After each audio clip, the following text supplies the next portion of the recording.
Well, hey everyone, and welcome to Tomorrow Talk. I'm your host, Nihili Marunji, and this is our brand new weekly segment where we sit down every Saturday to unpack, relive, and dive deep into everything that went down in last Sunday's Star Wars Edge of the Empire session. Each week, we'll be breaking down the twists, the triumphs, and the absolute chaos that our crew finds themselves in as they carve their destinies across the galaxy. And of course, uh, joining me on these Saturday adventures will be my amazing co host, Sersei. Um, you probably will all know her as Suseel Kesvir from our Star Wars Edge of the Empire campaign. She'll be here every Saturday bringing her insight, her sharp wit, and maybe a few behind the scenes secrets from the player's perspective. We'll also have some special guests popping in from time to time, whether it's players from the table or voices from the community to share perspectives, theories, and maybe even a few spoilers that we're not supposed to talk about. And if you stick around to the end of this stream, because Cersei has a big announcement about our brand new pen and paper campaign that's going to be running alongside our Star Wars adventures. Trust me, it's gonna be a fun one. So grab your calf, settle in. Let's jump into the galaxy far, far away. This is Tomorrow Talk, and just to start off Tomorrow Talk, I'll talk a little bit about myself. So, as I said, I'm Nihili Marunji, but also known as the Holocron Master for our Star Wars Edge of the Empire campaign. I'm the Game Master. I've been doing pen and paper for probably about a little over 20 years. I've been an enthusiast when it comes to role playing, whether it's in Star Wars Galaxies, Star Wars The Old Republic, which you can see in our background right now, or Final Fantasy 14, or even through Discord, waiting for a game called Ashes of Creation. Um, you'll see there's a whole plethora of things that I've role played in over the years, but that's literally the rundown. Obviously, Dungeons and Dragons was the first pen and paper I jumped into. Jumping into these narrative driven pen and paper systems has been a new experience for me, with Star Wars The Edge of the Empire being the one of the newest for sure. But as I'm getting more involved in these narrative formats, I'm finding that I'm quite enjoying the story creation process with my fellow friends, and yeah, so I'm looking forward to that. And with that said, I'm going to pass this on to Cecile, i.e., Cersei, and have her share a little bit about herself. Hi, is this thing on? Yes, I can hear you. Okay, good. I was having some technical difficulties while you were doing your monologue, so I was like, oh, hopefully this works. I am Suseel Kesvir in our Edge of the Empire campaign, but most people know me as Cersei. I have been role playing and doing all kinds of fun stuff in video games and online for well over a decade now. I'm starting to feel old. Um, and this Edge of the Empire campaign is the first campaign I've done. I haven't really jumped into D&D before, even though I've had plenty of people tell me, "Oh, you'd love this, you'd love this." So this is one of the first that I've really been able to get into, and I've really enjoyed it so far. I've enjoyed Cecile a lot. She's definitely an interesting character, I guess you could say. Um, but I've enjoyed also all the other characters and all the other players as they've kind of developed through the course of our campaign thus far. Awesome. Thank you, Cecile. And so, pretty much, these sessions, like I said, are going to be a recap of our previous Sunday's event. So, our last Sunday event, we had the great privilege of finally arriving on the planet of Coruscant, which you can kind of see from our screen now. It's a little different than how we depicted it, because we depicted it more of the cinematic view rather than the game view that you get here.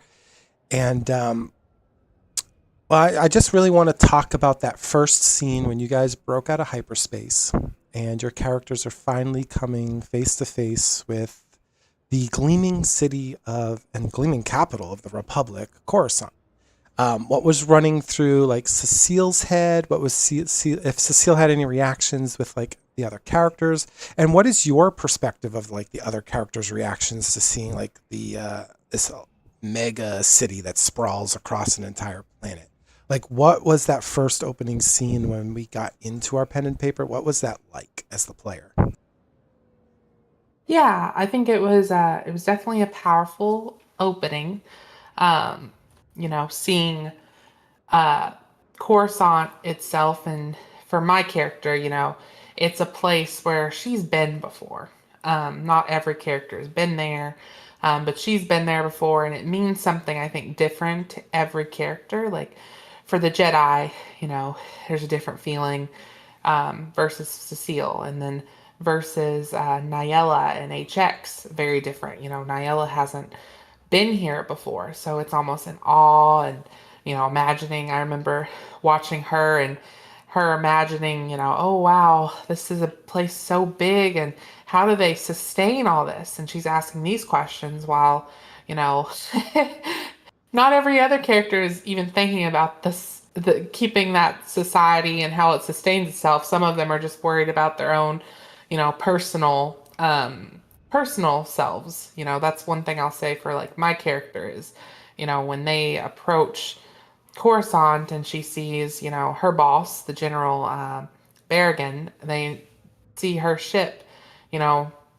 and sees that, she's like, okay, my boss is here. And she hasn't seen her boss in a long time. So she's like, am I going to encounter her? And also, she she's got some questionable loyalties.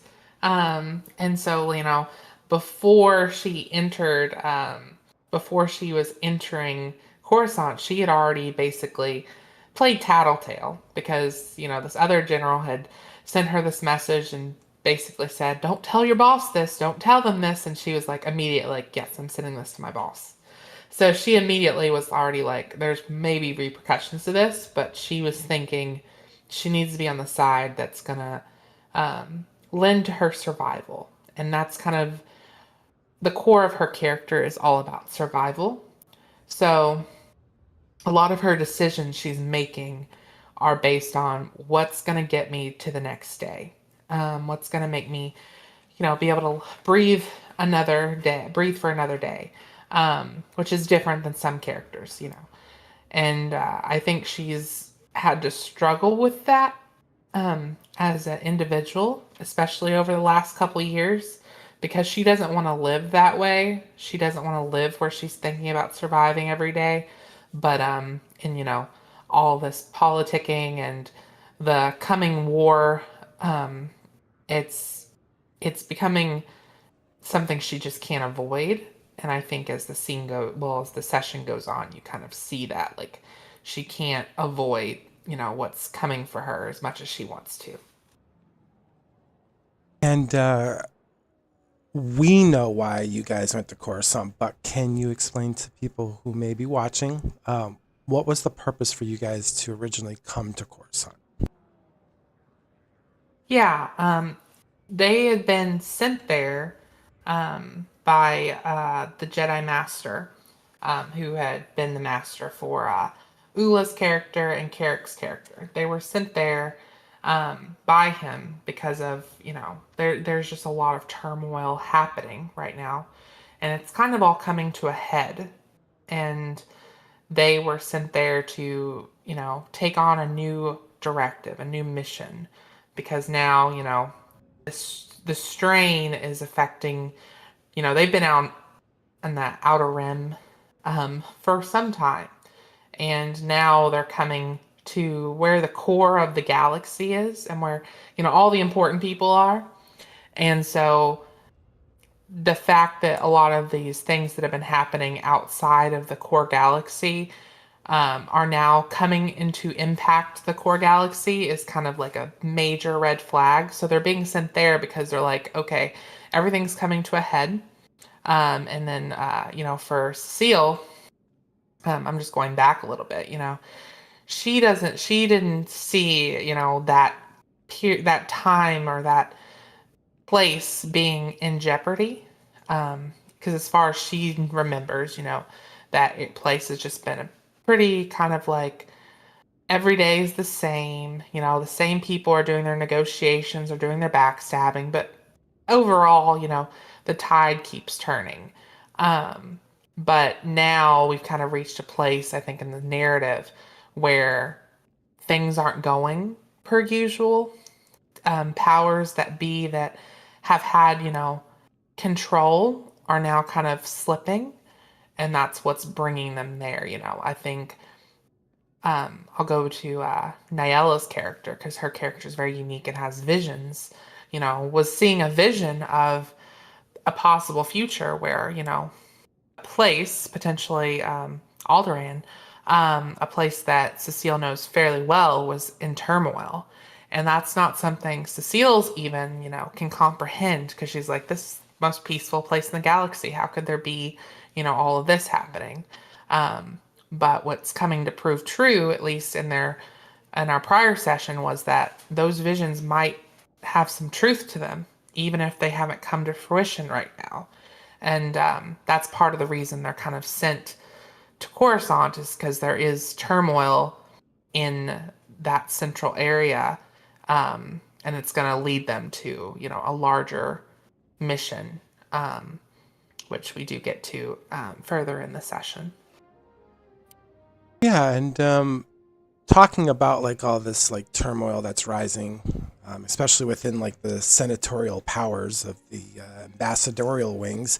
When you guys were walking through that initial portion of the ambassador wing and seeing like military personnel walking around, seeing ambassadors from various planets, the hanging flags of those representing powers that are kind of in court or in session right now.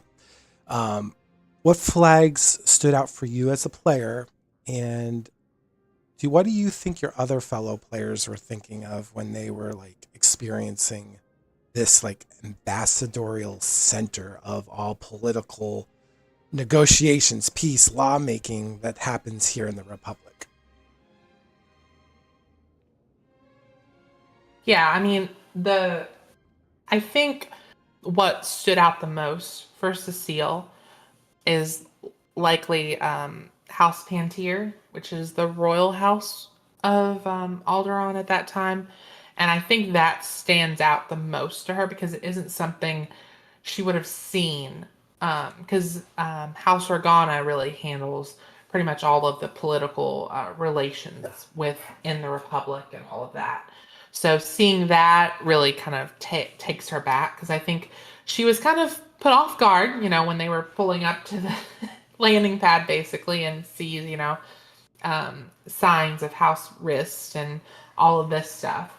But it isn't until she sees, in reality, that the royal house has a representative here that, okay, this is actually serious. And all of those visions and that Nyela had had, and also the mention from the Jedi Master, about what was potentially happening on Alderaan, like it all kind of came together at that moment that she knew, okay, this is actually happening. This is actually unnerving to an extent, um, because everyone else I think in that chamber wasn't really.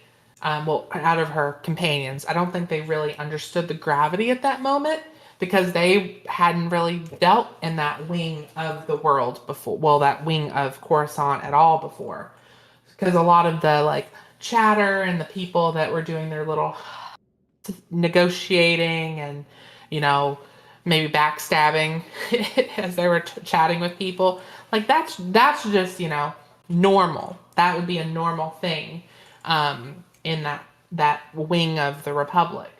But what wasn't normal were some of the players, the bigger players that were there, that normally would rely on others to speak for them there. So I think that was part of the interesting take for my character, whereas other characters might have been caught up in like, okay, these people are dancing around with lies in their mouths, trying to, make friends or, backstab an enemy. And for Suseel, that's all kind of like, yeah, that's how this place runs. Let's keep on moving.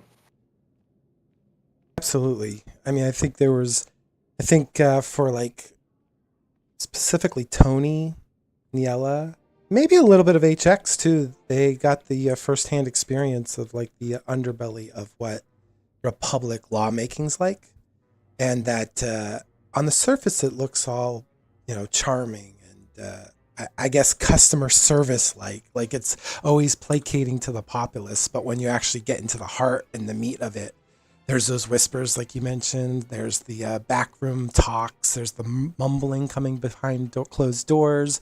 There's a lot of cogs going on that the normal citizens don't typically ever get to see if they had never entered this like official Republic building. When you guys got to the Alderaan, specifically House Organa's ambassadorial suite, like were you taken back by the decor? Were you taken back by the courteousness that you were offered initially before the ambassador actually arrived, like the droid? Were there any things that you didn't feel were appropriate for the scene, or did you feel like the scene was well depicted? Like, just talk about scene makeup for our pen and paper. Did you feel like you were actually in that scene as your character, and did you feel like it was appropriately placed? Yeah, I excuse me. I think that theme was actually really well done.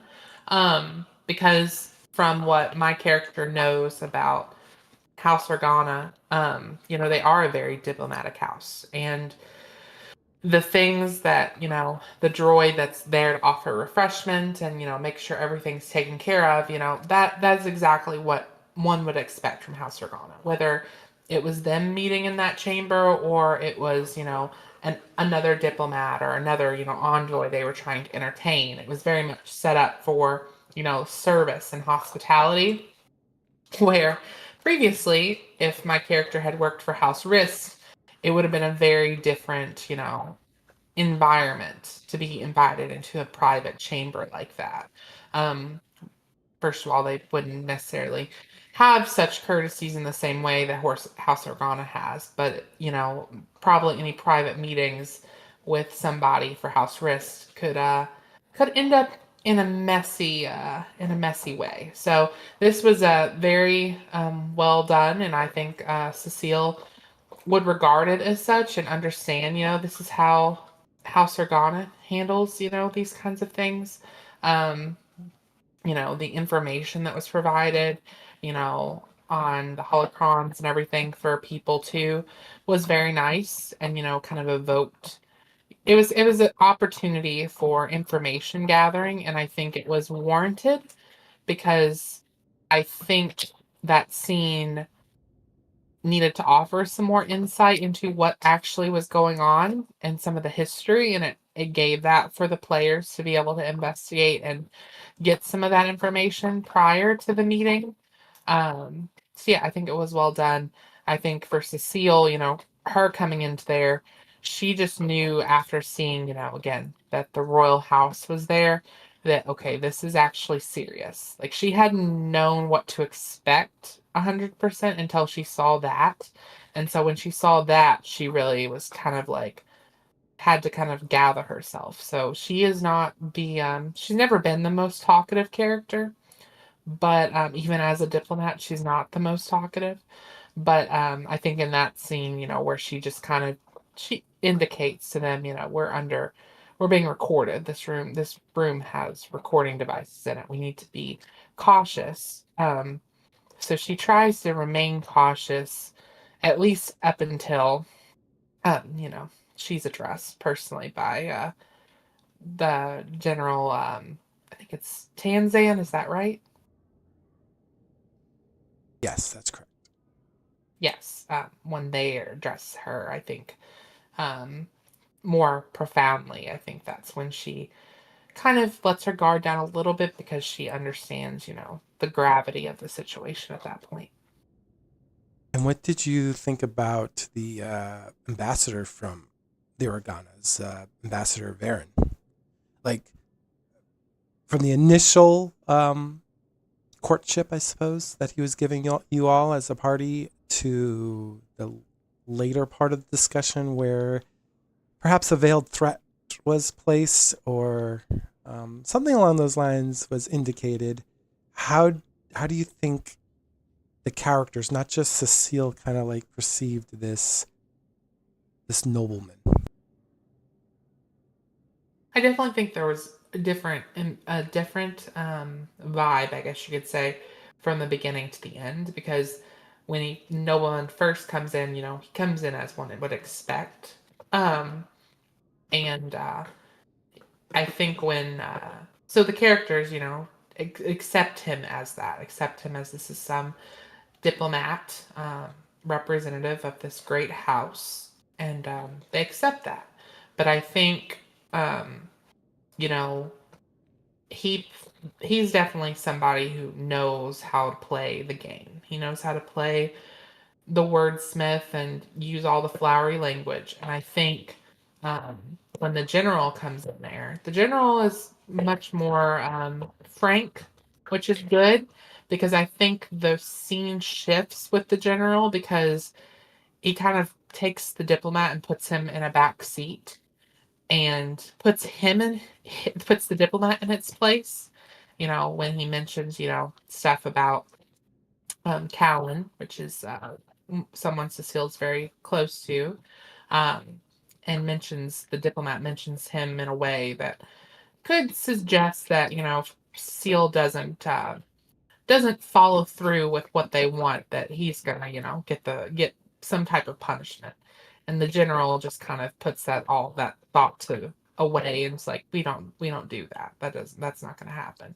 And I think with that, the scene that definitely was a part of the scene where it's like, okay, the general's definitely taking heed and putting the diplomat in their place. And so I think by the end of it, focus has shifted. Like who they're really focused on in that moment shifts from the diplomat to the general. And I feel like the diplomat, even though obviously they come with that diplomatic authority, they the scene shifts with the general. So what the general says is generally what people are more prone to follow or believe because they're showing in that moment that they're not afraid to say the truth as it stands. And I think that's honestly, and just a side note, that's honestly I think where our characters have um kind of found themselves a lot. Because I think, if I go back to even our earlier sessions, Cecile's kind of had a very ebb and flow relationship with the group because she is a person who uses flowery language when she needs to and twists arms when she needs to and isn't always 100%, at least in the past, been the most honest because honesty isn't necessarily the best way to proceed with her as a character. And I think the group has been around her enough to sense that, and it's so distrust with them to an extent. I know, like, some characters, she had an initial connection with Oola and Nyella, who I think both have, since kind of taken a step back from Cecile because they don't necessarily trust her. And I think in this moment, like in this scene in that council chamber, I think it kind of evokes a similar feeling of, and if Cecile wants them to know this, like I think she kind of indicates it during their time there that, you got to watch what you say because, everybody is basically out with their own kind of narrative for what they're trying to do. And I think that's kind of for Cecile, it's her trying to be like, this is why I am the way I am.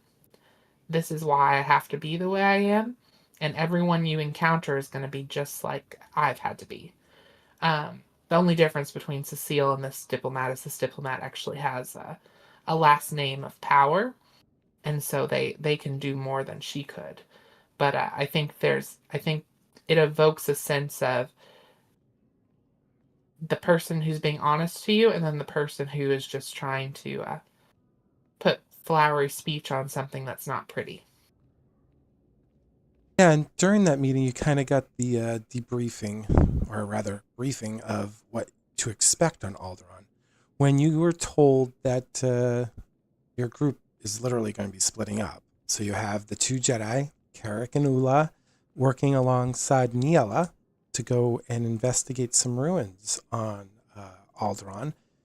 Um, it's probably notable that you didn't get a lot of information about exactly what they're going to be doing specifically with those ruins, that they would be getting that information once you guys arrive. Um,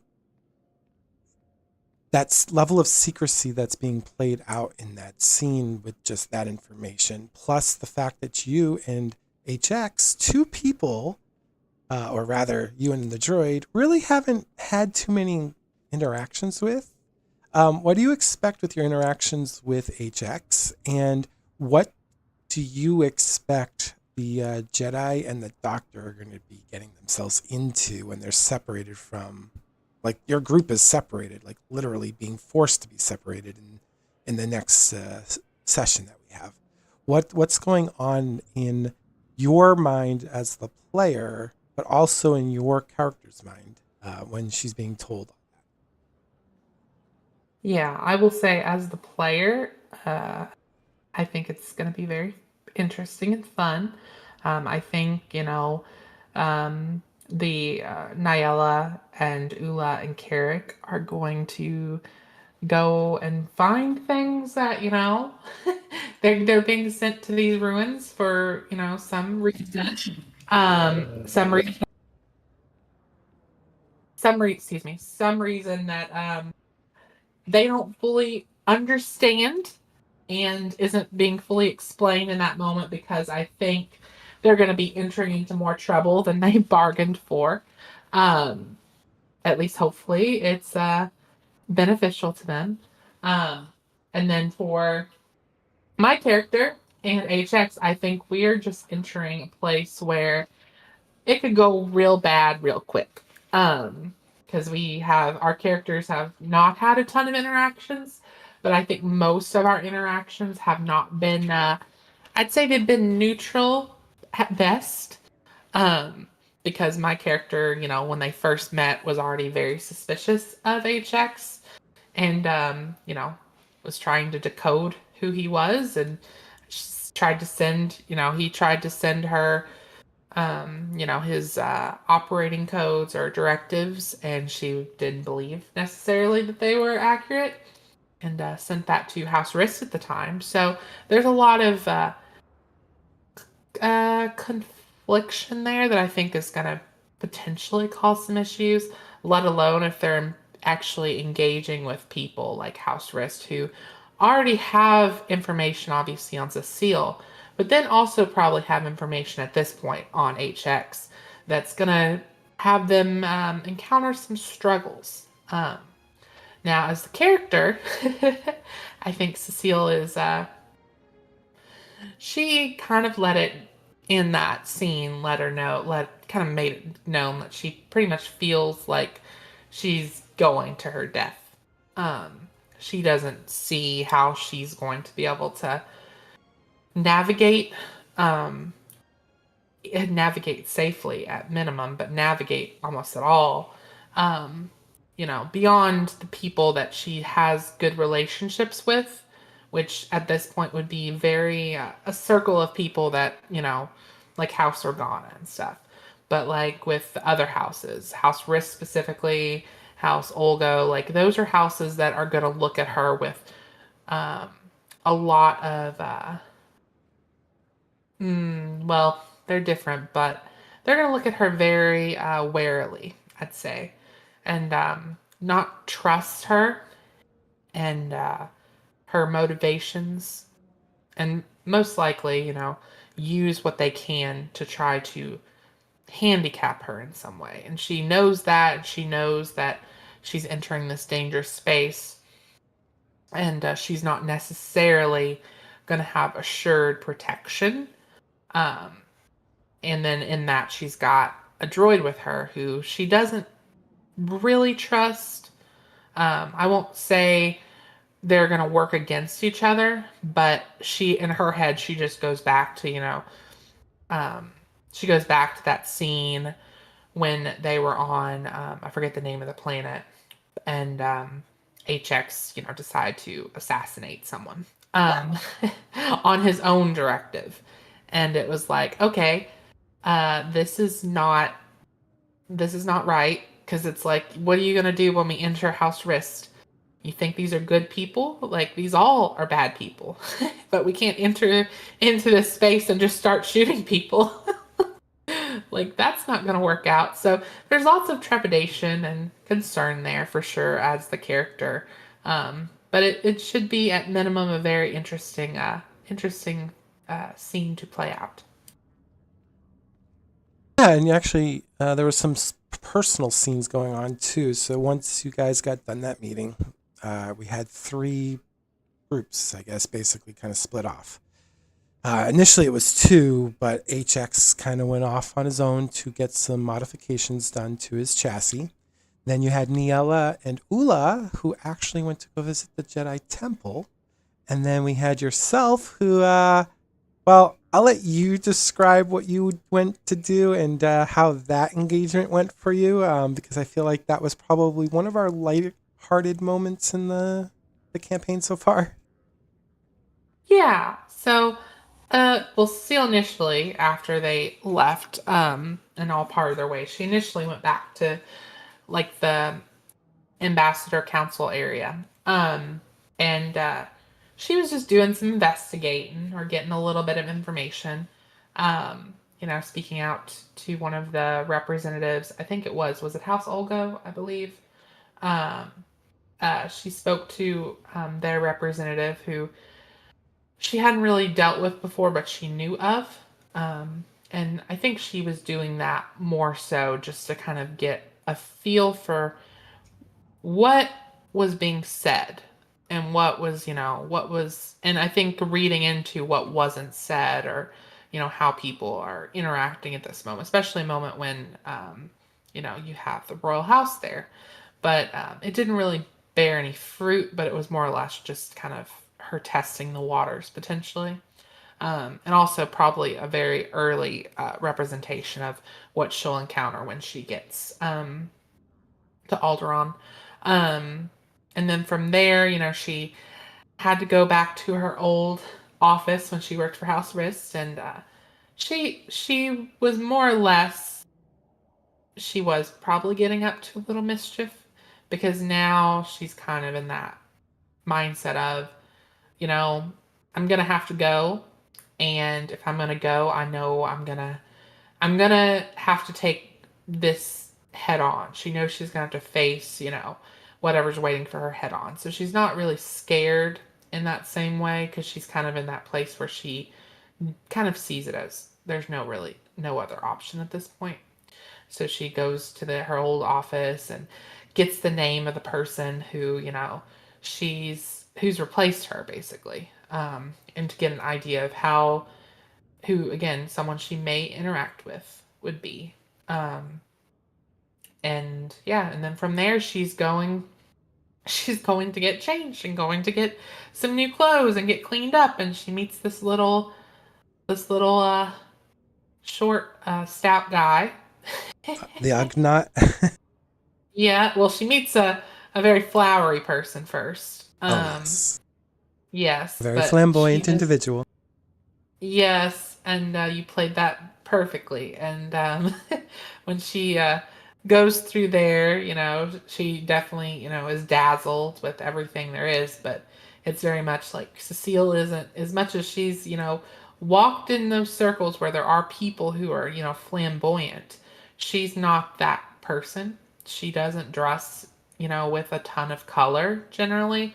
She's very muted tones, and she has always been, because she doesn't try to stand out necessarily.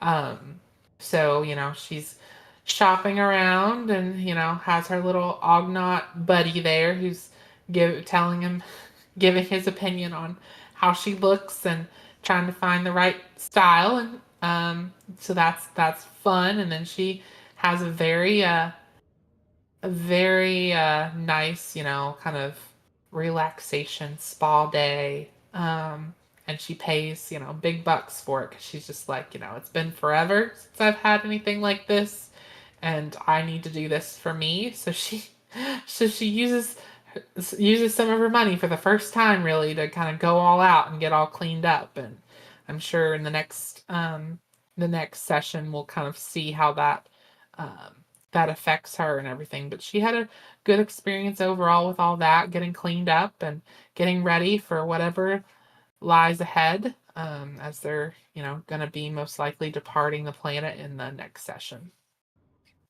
Yeah, and actually, let me see if I can do something here for everybody because I didn't notice you shared this. I want to make sure I share it. Let's see. So the one thing that Cecile got done was this outfit. She got a new outfit, a new cloak, kind of a new exterior to herself because prior to that, the group really hadn't, well, had a moment to clean up. They were wearing pretty much, oh my god, you guys were wearing the same clothes since Belkadan. Like that was a while back now, and you guys went through I firefights. I I like to think in my head that they're maybe on their little ship they were on, there were like some very basic like clothes, like nothing fancy, but like basic, like basically white scrubs type stuff, like nothing fancy that she could at least do basic cleanliness. But like, yeah, they are all looking rough, and she wasn't ready to be rough any longer, so she got this outfit from the tailor basically. And it's not, this is just general photo, but it has, the features that are, there's meant to be like features, embroideries here, like very light, nothing overly embellished, but under the right light or under closer inspections, you'd see like little wisps and flowery, images, wings of Alderaan and stuff like that, cherry blossoms, things like that. Little nice little hints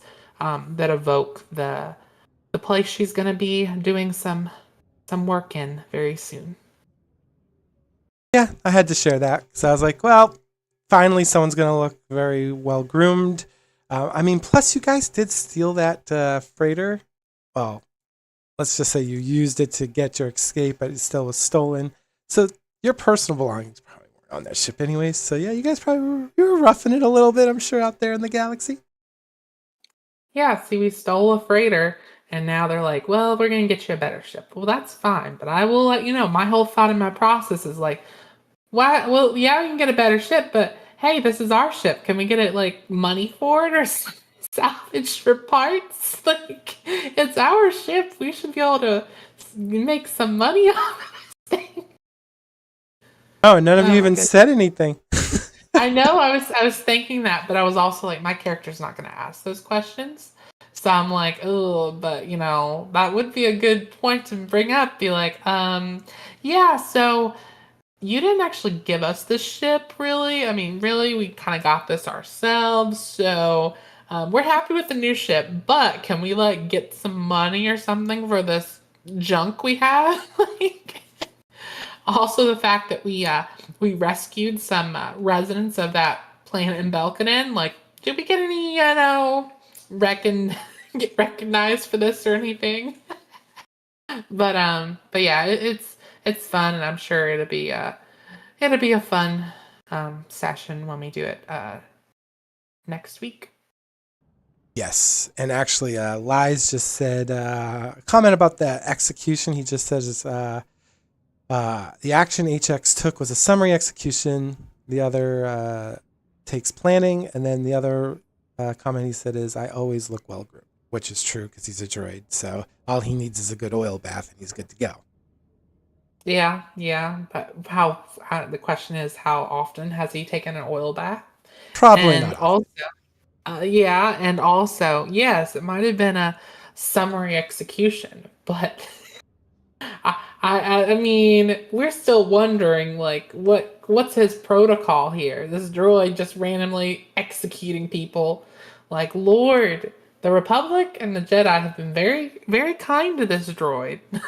They haven't wiped him at all.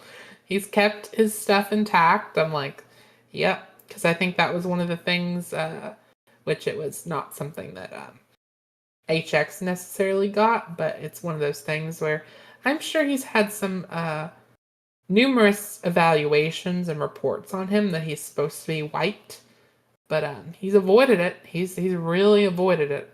I guess if that happened, it would also be almost be akin to almost a character death too.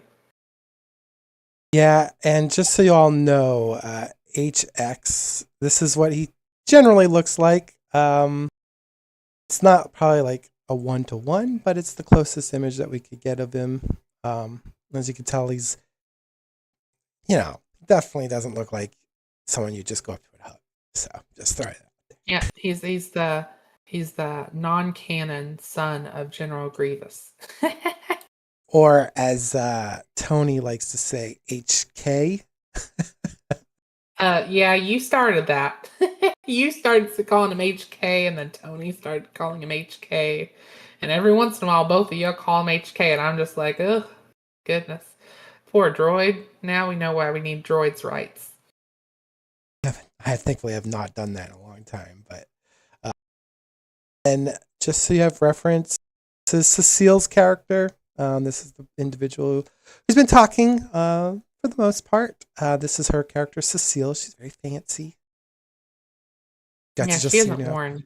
I will say these outfits are very nice. The very beautiful, but she definitely has not dressed like that in some time. Um, so her hair's most likely still kind of tied up similar in a similar way, especially after her nice bath. And then she's wearing the new outfit, which is much darker tones. Because in general, she does prefer more of the darker tones. Because it's all about trying to blend in, trying to fit to the wall, basically. yes, and she does play a Faline. That's why she's green, and then she sometimes can go to a shade of red. But if that happens, well, good luck to the other person. Oh yeah, so that was her scene at the groomer, I guess you want to call it, the beautician. She's getting all her nails and everything done, a full shower, the works. She even got the new outfit. And while that was happening, you actually had Niella and Oola at the Jedi Temple. And at the Jedi Temple, they were actually meeting with one Ormrel Vamori, which was Oola's and Carrick Maze's Jedi Master when they were Padawans. And during that discussion, Niella had a very um, almost like a theology-based discussion about the Force.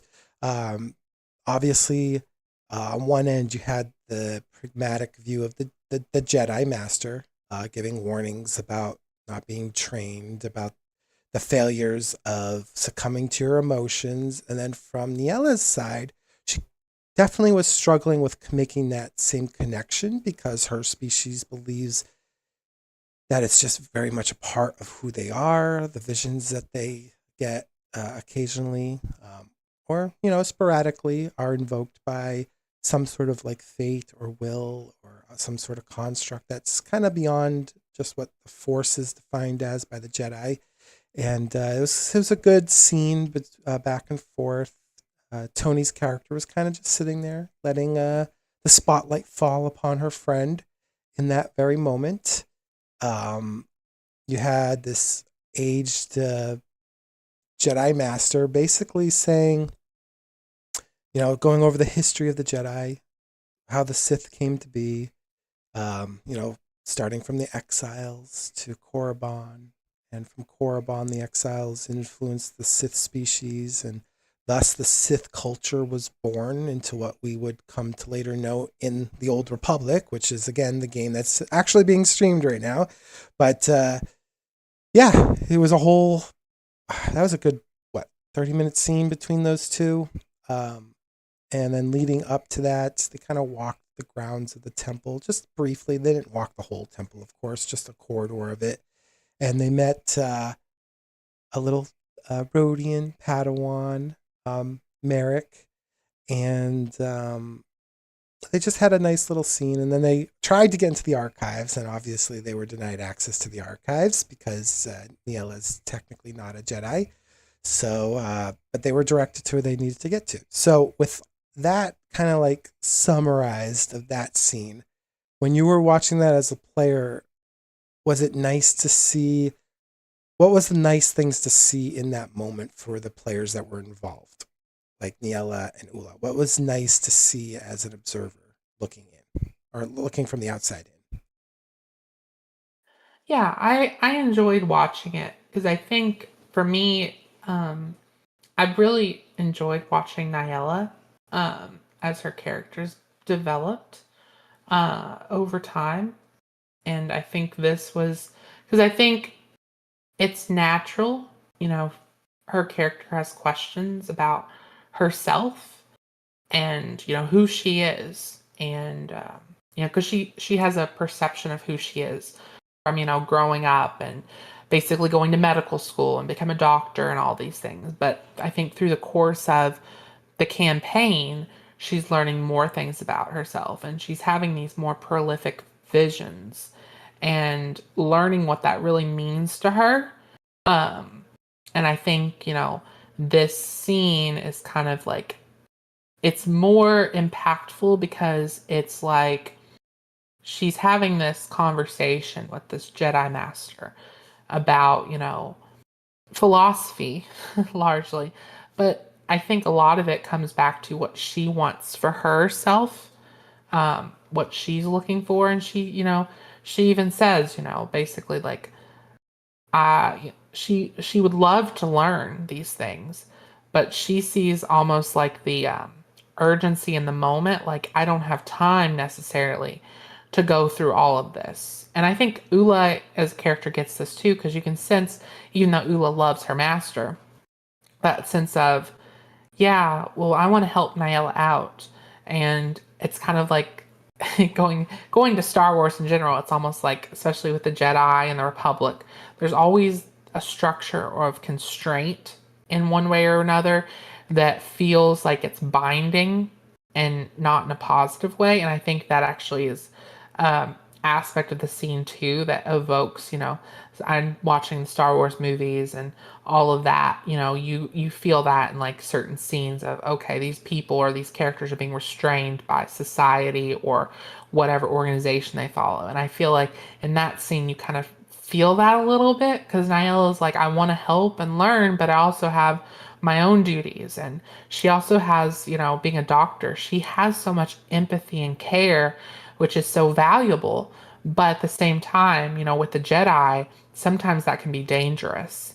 And I think that is something that's, explored in that scene that is really impactful for the character, but also, just in general, it kind of communicates to overall like what's going on like in that time period and what's going on, for the future. Because, I think when that they leave that scene, there's still uncertainty for Niella. I think she's trying to figure out which path she wants to take, because she would love to, be able to expand on her knowledge of the Force and go from that. But I think she's also realizing that, it kind of unfortunate as it is, but it's like she isn't a child and she's got other obligations and other things she cares about and values. And so she can't if she wanted to really learn in the same way, let's say Ula or Carrick had learned, her time's kind of passed for that. I think her other obligations weigh so heavily on her that she acknowledges that, at least internally and a little bit outwardly, and that she wants to help, but she's not sure if that path is even a possibility anymore. Like she's going to have to help in the way she knows to help, and that's what's left for her. So it was really a great scene to kind of see that work itself out because you can see Nyella as she's like contemplating. And that's one thing I really love about her character is you can see how she thinks things through. I even go back to the scene in the session prior, where she was on the ship with Carrick and Cecile, and she was having a vision, and then after the vision, like she was almost, I guess, in a way, almost having a mini panic attack of what she had just saw, and she wanted to share it, but then she would looks at Carrick and Suseel, and she's just like, "Are these people even going to be helpful?" Like they both basically left me in some way and harmed me or harmed and not haven't been helpful in some way, I guess you could say. And she seeing that as she described it was like, wow, that's powerful because I think that was the first time you really saw, at least in how the player described it, like how she's feeling at that moment and why she might, react a certain way. And I loved seeing that from her because I think it all helps us all grow as players and role players. Yeah, I think that scene also kind of helped paint kind of Ula's backstory a little bit too. Maybe Ula didn't say much individually about what she was going through at the moment, but seeing the temple, seeing her master, how her master talks to other people, I think kind of in that moment helped paint like how Ula was raised and how it's shaped her with you guys, like why she's so protective, why she feels this need to be a shield rather than someone that's sometimes going on the offense, why she's got like a well of empathy, but her empathy is guarded. Um, and I think it kind of alludes to a lot of like that stuff you've all been dealing with when it comes to her character. I think seeing her in that environment, seeing her with like her old master, I think kind of helped paint that picture for her too.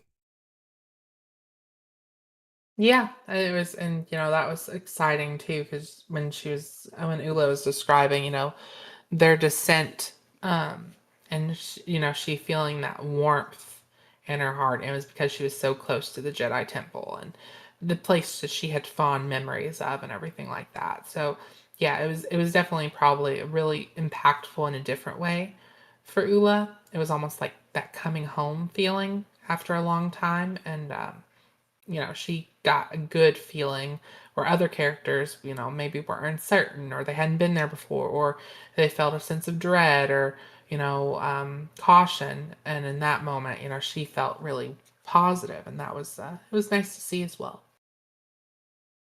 Then we had HX. HX, we had a scene where he was going, off the taxi and he was getting into, maybe the lower part of Coruscant, maybe not like the underbelly, but a lower part.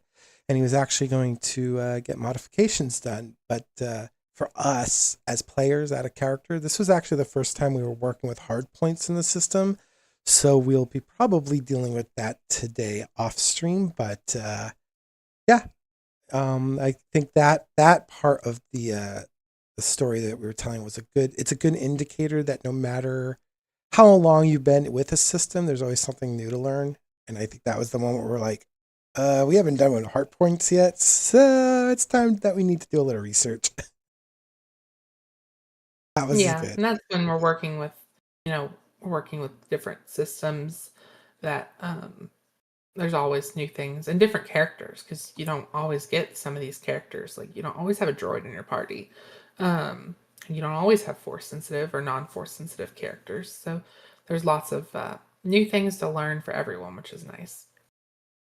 Yeah, especially when you have a droid and then you have a doctor, and the doctor can heal like 3/4 of the party, but then goes, "I don't have mechanical equipment to work on this droid. I can't help them." It's a good moment where it's like now you have a shopping moment where you can actually buy that equipment because you've learned from like your adventures so far. Like, yeah, we probably need something to at least keep this robot running. That was good. Yeah, I mean, it's a miracle he's lasted this long without much help. Very lucky rolls and avoidance of damage for sure, especially on that tram back in Belkadan. He's the only one that didn't take damage. Yep. And he's well. The thing is, he is probably the least hardy of the characters too. I mean, Cecile's not hardy, but I mean, he could easily get smashed to bits, like in a lot of circumstances. And it's like, nope, he's getting out. basically unscathed for the most part. So this is the first time he's getting like really some good tune-ups. Yes. And before we give it over to you to kind of like wrap us up, I just want to mention like Carrick wasn't part of this adventure, but we're hoping he'll be part of the next. So I'll be doing a little bit of off-screen stuff for his character to kind of tell him what he was up to, what information he got, so that way he can bring that to the next session of our Star Wars pen and paper, specifically for Nia, Ella, and uh, Oola. And if for some chance he can't make it, then I'll have a backup for those two as well. But yeah, pretty much summarizes our third session live streaming, at least the campaign. We've had a lot of live streams prior. I think we were playing at least 3 to 5 months. I'm not sure the time frame because that passed so quickly. Where we were actually doing this a lot off stream, and we were just now starting to do it for record keeping. But yeah, I'm gonna just pass it off to you, Sersei. Here, let you take us home, and we'll end the stream there. Yeah, I think we've had a lot of fun with our Star Wars campaign. And with that, we're going to be starting a new campaign. We're going to be starting one. We're actually starting session 0 for it tomorrow. It's a Daggerheart styled campaign in a world that myself, Nahili, and with the help of others, have kind of built up this world where everything is going to take place, and we'll definitely share more details about that at the start of our session 1, which will not be next Sunday, because next Sunday we will resume our Star Wars campaign, but the following Sunday we will start our first session of our Daggerheart campaign, which will be a very different environment. We're gonna have we're moving more toward a fantasy vibe this time. And a world with magic and all the great things: elves, dragonborn, flying monkeys, and crazy halflings with mushrooms on their heads. Like all these crazy things. We've got lots of things that are coming up there that will be fun. So we'll be alternating um, our Saturday sessions like this to kind of give a details background on like a previous session. So for next Saturday, we'll talk a little bit about our session 0 that we had, which we're not streaming, but we'll talk a little bit about it next Saturday for Daggerheart. And then that following Sunday, we'll have our Star Wars, and then we'll resume the next Saturday talking about Star Wars, and then we'll do our session 1 for Daggerheart, which we'll stream. So there'll be plenty of content we'll be sharing with everyone as we progress, but I'm really excited for what's coming up next. Yeah, and with that said, like Cersei said, we'll still be hosting our Star Wars campaign as that evolves and starts getting more complex. It'll be nice to have a story where it's fresh and coinciding with it, and a different theme to keep things fresh. So I'm looking forward to that. Appreciate you helping me with this on Saturdays, Suseel, and maybe we'll even have some special guests for our next one to talk about that session 0. Maybe a little round robin might be fun. We'll discuss that off stream, but yeah, it should be good. Thank you so Yep, much. thank y'all for tuning in. Bye.